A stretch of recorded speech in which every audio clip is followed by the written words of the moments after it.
Good morning and welcome back to Live Urban Wild. Today is Wednesday, March 22nd, 2023. That's Madam Chi, for whoever's wondering. That's Professor.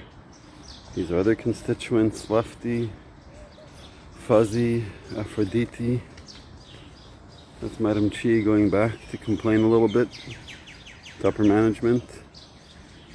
These are common plates, our smorgasbords. That is the wall, cats of the wall.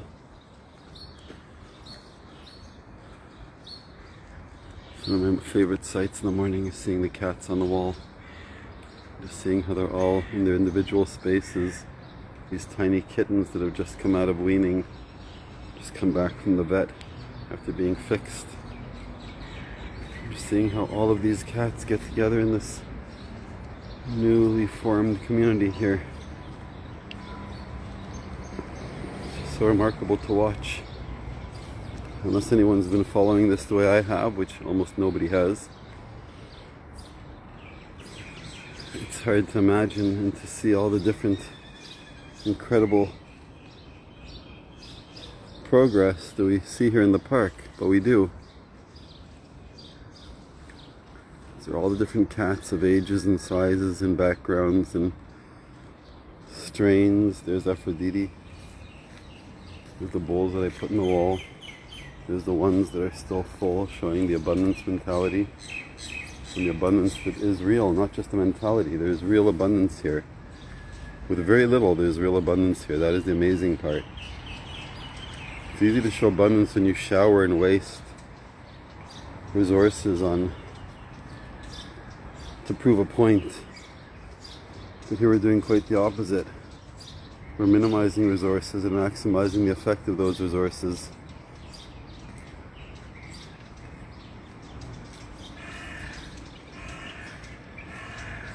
These three cats and how they wait in order. What we call the pecking order.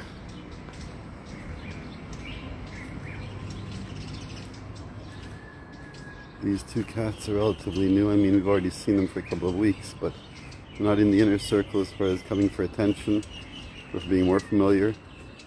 But as I said, yes, they've been coming for weeks. Just like seeing them from different angles and perspectives, get a better idea of their personality. This one seems to want attention now, or at least to get attention. Oh, that's sweet. First time he's allowed me to pet him. Little Aphrodite scared away the other cat by accident. That one, he didn't want so much attention, but by giving this one attention, it gave him seniority, him or her. This tiny little bugger here, sweetest little cat. And I'm so happy this one let me pet him, or her. Welcome to the family. And this one, this lighter orange cat that's very friendly, very familiar, but doesn't come for the full attention package.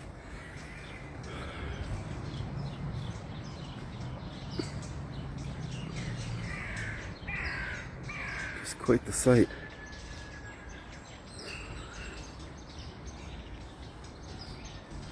This is the one over there that I think was injured on its back. It's healed enough that it comes and does his thing. His or her thing. I just want to remind everyone that when I say his or hers, when they talk about the cats, I don't know all of their genders. Some of them I do, some of them I don't, and it's not really the point. Especially after they've been integrated into this forced community and after they've been fixed, or whatever the terms are for spaying and neutering, their roles and their alpha/beta, otherwise their hierarchy in the pecking order, their masculinity, femininity, whatever other energy they have to offer here is not for me to judge. I'm just showing how amazing it is when everyone gets along here.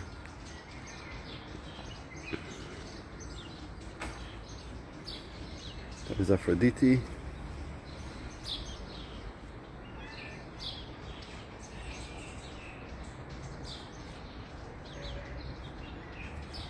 This other little kitten came up at the same time as Aphrodite, but for some reason, aside from the very first time that I saw it when it allowed me to pet it, it's been skittish ever since then. Here's a black kitten from the same grouping. It's one we call FOMO. In the distance you can see a white cat there in that other space. We found injured and even dead cats in that area, unfortunately. We've called the city vet, but there's only so many spaces we can take control of. Not control, but take responsibility over. Here's a close-up on Aphrodite.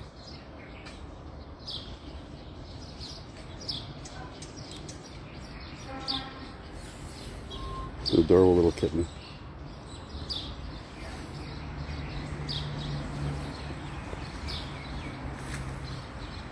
I don't want to speak politics today. Anybody who isn't following what we talk about on a regular basis isn't going to understand if I just start talking today, and whoever is doesn't need me to talk about it today. We are working on plans. We are moving forward with all the things we talk about, each one in its own speed, each one in its own progress. We're coming close to Passover. It's in 2 weeks, just over 2 weeks. Tonight is the beginning of the lunar month called Nisan. It's also a new year for the kings. This is biblical. So there's an element, there's an aspect of New Year today in the sense of renewal and judgment. There's also the beginning of the redemption, the period of the redemption. And the other significant days and things that happen in history on this day, the inauguration of the Mishkan, which was a temporary dwelling place in the desert of the divine presence.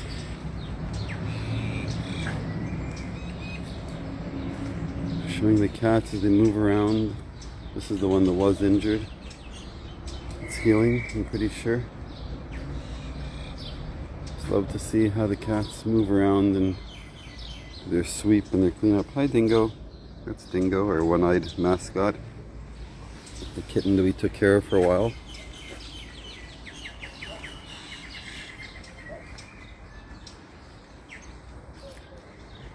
So Passover is the holiday that's supposed to represent the exodus from slavery to freedom to slavery again. And of course we don't talk about that it's to slavery again. That's the reality of the fact that we're telling the same story of Exodus for 3,000 years and yet we're still in the exile. We end the Passover night Seder, the arrangement, which is what Seder means.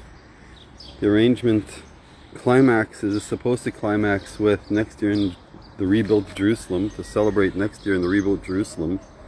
Unfortunately, due to many of the exile customs, people don't always get there, fall asleep, they forget, they move on, and the focus is always on the diaspora, always on the fact that we're still in diaspora. So I'm hoping and praying that people realize that the purpose of celebrating Passover is not to stay in the diaspora, not to stay in the feeling of maybe one day we'll have freedom. The purpose of the Passover story for everyone, Jews and non-Jews alike, all the children of Israel and all those who want to follow the Torah, anyone else who wants to be part of an emancipated world. The lessons of the story of Egypt are many. The cautionary tales of what not to do are many. But the positive notes are remembering who you are, where you come from and where you're going are very important to stay on course, because no matter how many times you get adjusted in your path, no matter how many times you get set off course due to unforeseen circumstances, then you're forced to recalibrate. As long as you remember where you came from and where you're going and what your purpose is, it's not hard to get back on track. We believe that now is that course correction in the world, in history, in the universe, And in most people's individual lives, if they're looking for it, is the opportunity for the course correction. Meaning, now is the opportunity that people who want to actually exit that slavery mentality, people who want to set themselves free and find a better way to live life more productively, more constructively, more cooperatively, more as part of a bigger and better thing, not part of a consumptive, constructive, cannibalistic system that is based on the survival of the fittest. We're at a point in history where it's up to us to decide what we're going to do next.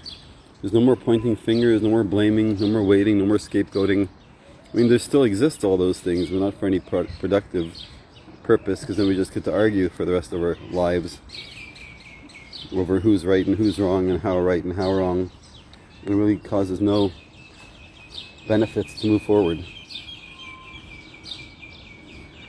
There are enough solutions out there, there's enough information out there, there are enough paths out there that allow for everyone to get from here to there safely and without hurting each other. Just like in the story of leaving Egypt when they crossed the Red Sea,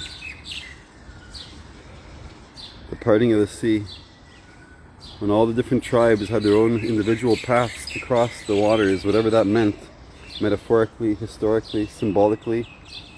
But even today we can all live concurrently in the same spaces, in the same communities, in the same buildings, in the same cities, and live our own individual lives. That's not necessarily for the good, because it isolates us tremendously. It also frees us up to realize what an amazing tool that is, what an amazing opportunity that is to live our lives, to move forward, to not be worried about judgments from others, because there is no more status quo. I'm not trying to make absolute statements out of ignorance. Obviously there are exceptions to every rule. I'm talking now about what individuals can do in their own individual power. I see you, Dingo, just give me a chance to talk. What I'm talking about the fact is that just like in the story of the Seder, of the Passover script for the Passover night, there are the four sons that ask questions, represent different communities, different people, different abilities. They're the answers for the four sons. Of course, sons means anyone. It's not all or nothing, it's not everything for one. It's not a story. Boker Tov. Boker Tov. It's not an issue where we all have to be the exact same and do the exact same thing and it's all or nothing. No. We can all contribute the ways we want to contribute, as long as to a common goal and to a common purpose. Understanding where we can fit, where we do fit, where we will fit moving forward. And this correction that's happening now. It's true that in the story of leaving Egypt, most people didn't leave. And what does most mean? Well, it depends, but at least 80% didn't leave. I'm not talking about the Egyptians, which obviously didn't. I'm talking about the children, the tribes, the children of Israel, the ones who were supposed to be redeemed. At least 80% didn't go out, besides the Egyptians. Now, there were mixed multitudes, and there were many other people who were allowed to go out with them. So this wasn't an exclusive club in the sense of it was selection because privilege. It was an issue of the willingness to accept that there's a better way. It was the willingness to accept that yes, change is inevitable, but if we embrace it, and if we use it, compassion, forgiveness, compassion, hope, and trust, that we can move forward and create better worlds and better systems. So, of all the people in Egypt, a very small percentage left. And even the ones who left Egypt, not all of them made it into Israel. Because the process is tough. If you think getting into university is hard, or getting into medical school or any of those things is tough, getting to Israel and following the rules and following the plan, just being a part of it, was even a tougher selection process. But here we are, thousands of years later. Here we are, We're again back in this land, relatively small numbers, and given the opportunity to do things better and to set an example for other people, to be a light into the nations and to move forward. Every level of peace is at risk. Inner peace, community peace, regional, social, national peace, world peace. Every element, aspect of peace is in question. We're at the moment now where we can bring inner peace. We don't have to have it perfect. We can bring inner peace by accepting that the situation we have now is livable. Doesn't mean that if it's what's wrong needs to stay wrong, but it's livable enough. It should be a springboard to move forward. If we're here, if we've somehow survived this long, it's for a reason. What that reason is, I can't tell every individual person, especially without knowing them and without knowing everything, which I don't. But I can say if somehow we're among the few individuals relatively from the 8 billion who've survived out of 100 billion people that have lived in this world, it's a pretty rare statistic. And if we're able to, at this point, still listen to these feeds and think and move forward, what I'm saying is we have a unique opportunity to be those who will make history, write history. History won't be written from this point forward by those who do nothing.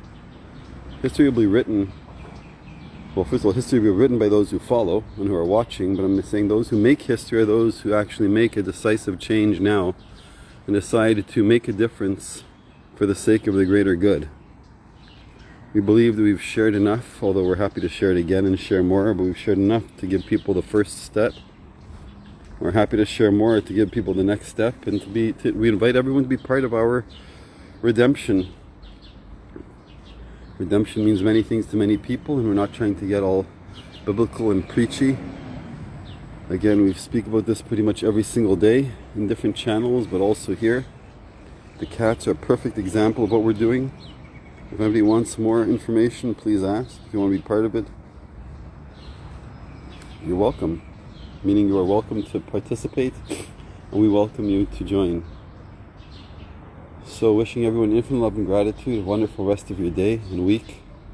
Beginning of the month of Nisan that's starting soon, which is also a new year, like I said, a new start. Biblical New Year.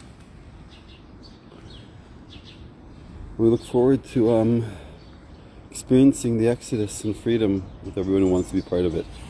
Infinite love and gratitude.